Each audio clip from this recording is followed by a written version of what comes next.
મળ્યા બાદ અરવિંદ લાદાણીએ રાજીનામું ધરી દીધું છે। જી હા, માણાવદર બેઠકના ધારાસભ્ય અરવિંદ લાદાણીએ કોંગ્રેસમાં ધારાસભ્ય પદેથી રાજીનામું ધરી દીધું છે। એક મોટી ખબર, વિધાનસભાના અધ્યક્ષ શંકર ચૌધરીને આ રાજીનામું આપી દીધું છે। વધુ એક ધારાસભ્યની વિકેટ પડી ચૂકી છે। અરવિંદ લાદાણી માણાવદરથી એક જ્યારે ભારતીય જનતા પાર્ટીની શાનદાર જીત થઈ રહી હતી,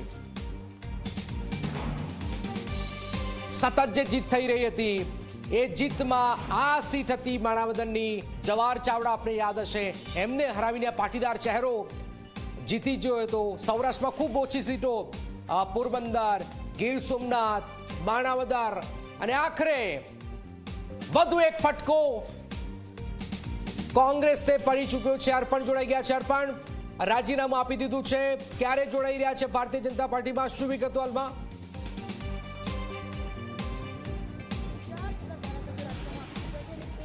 જનક, હાલમાં જે પ્રમાણે વિધાનસભાના અધ્યક્ષ શંકર ચૌધરી થોડીક ક્ષણો પહેલા મંત્રીમંડળ સ્થિત પોતાનું જે નિવાસસ્થાન છે ત્યાં પહોંચ્યા હતા। તે બાદ વિધાનસભાના સચિવ છે તેમને પણ તેઓએ ત્યાં જ બોલાવ્યા હતા અને ગણતરીની મિનિટો પહેલા જ જે માણાવદરના ધારાસભ્ય છે અરવિંદ લાડાણી, તે પણ ભાજપના જે ધારાસભ્ય છે જૂનાગઢના સંજય કોરડિયા, તેમની કારમાં બેસીને અહીંયા અંદર પહોંચ્યા છે અને હાલ મળતી માહિતી મુજબ તેમને રાજીનામું આપી દીધું છે અને આગામી 2 થી 3 દિવસમાં તેઓ વિધિવત રીતે ભાજપમાં જોડાશે। જે પ્રમાણે ભાજપનું ઓપરેશન લોટસ છે અને લોકસભાની જે ચૂંટણી હવે કોઈ પણ સમય જાહેર થઈ શકે છે, તેનામાં ભાજપનો જે ટાર્ગેટ છે 400+, એટલે કેટલીક બેઠકો હજી પણ એવી છે કે જ્યાં કોંગ્રેસનો જનાધાર છે અને કોંગ્રેસના ધારાસભ્યો મજબૂત વોટ બેંક ત્યાં ધરાવે છે। એટલે હાલ તબક્કાવાર એક પછી એક કોંગ્રેસના ધારાસભ્યોને તોડી અને ભાજપ પોતાનામાં જોડી રહ્યો છે અને મળતી માહિતી મુજબ લોકસભાની ચૂંટણીની સાથે જ આ તમામ વિધાનસભા બેઠકો ઉપર પેટા ચૂંટણી યોજાઈ અને ભાજપની લોકસભામાં વધુમાં વધુ લીડ થાય તે માટેના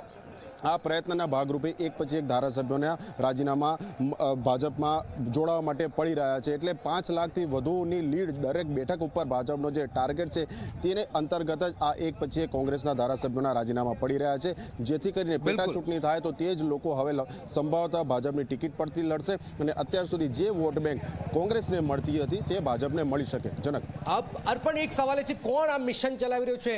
અર્જુન મોઢવાડિયાએ આખો પ્લાન બનાવ્યો છે? કારણ કે મોઢવાડિયા જે આવી તો એમની સાથના આ અરવિંદ લાદાણી, પછી ડેરજી હોય કે પછી કનુભાઈ કલસરિયા, બધા જ આવી રહ્યા છે અને સૌરાષ્ટ્રમાં જે ઘણી સીટો છે, ગણેલી સીટો છે 3 જેવી, એમાં આ પડી છે, એક બચી, હવે એક સિંગલ સીટ ગીર સોમનાથની બચી છે। તો કોણ મિશન પાર પાડી રહ્યું છે? અર્જુન મોઢવાડિયા પાડી રહ્યા છે કે પછી કોણ પાડી રહ્યું છે મિશન?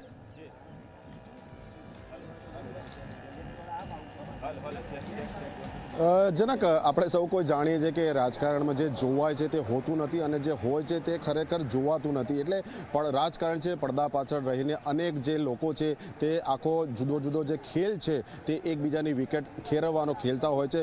હાલમાં જ કહી શકાય કે કોંગ્રેસના જે મોટા નેતાઓ કે જે કોંગ્રેસના શીર્ષક નેતૃત્વથી કોઈના કોઈ કારણો નારાજ છે તે જ હવે તબક્કાવાર છોડી રહ્યા છે કોંગ્રેસ, અને તેઓ જ પડદા પાછળ રહીને અન્ય જે ધારાસભ્યો કે જે કોઈ હજી કોંગ્રેસમાંથી ભાજપમાં આવા તત્પર હોય, કોઈ પણ વિષયને લઈને તેઓ કોંગ્રેસ છોડવા તત્પર હોય, તમામ રણનીતિ અપનાવવામાં આવી રહી છે। અને સાથે આપણે જાણીએ છીએ કે પ્રદેશ ભાજપથી લઈને ભાજપનું શીર્ષ નેતૃત્વ સંપૂર્ણ આખા ઘટનાક્રમ પર નજર રાખી રહ્યું છે। એટલે જ્યારે જેવો મોકો મળે છે તે સાથે જ કોંગ્રેસના ધારાસભ્યને પૂર્વ આયોજન સાથે જ ભાજપમાં તેમના ટેકેદારો સાથે ભેળવી દેવામાં આવે છે। બિલકુલ, એક મોટી ખબર છે। હવે શું થઈ રહ્યું છે જરા એ પણ સમજી લો કે જૂનાગઢની બેઠક તમે સમજો તો જૂનાગઢમાં કેટલીક જે લોકસભા જે છે એ લોકસભા તમે સમજશો તો એ માણાવદરના, ચલો અરવિંદ લાડાણી કોણ છે એની વાત કરીએ તો માણાવદર કોડવાવ ગામના છે, 3.5 દાયકાથી રાજકારણ સાથે લાડાણીનો સંપર્ક છે, નાતો રહ્યો છે।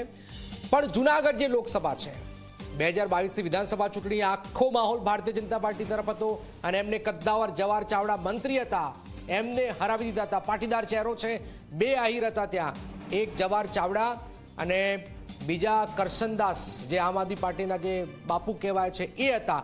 તો 2 આહિર સામે એક પાટીદાર ચહેરો ત્યાં જીતી ગયો હતો। નંબર 1। નંબર 2, જૂનાગઢ જે છે એ ભારતીય જનતા પાર્ટી મારી રહ્યું છે કે અહીંયા થોડી ઘણી મુશ્કેલી પડી રહી છે, તો જૂનાગઢ પણ આસાનીથી એ મુશ્કેલીને દૂર કરી શકાય, તો એ અંતર્ગત આ ફટકો કોંગ્રેસને પડ્યો છે।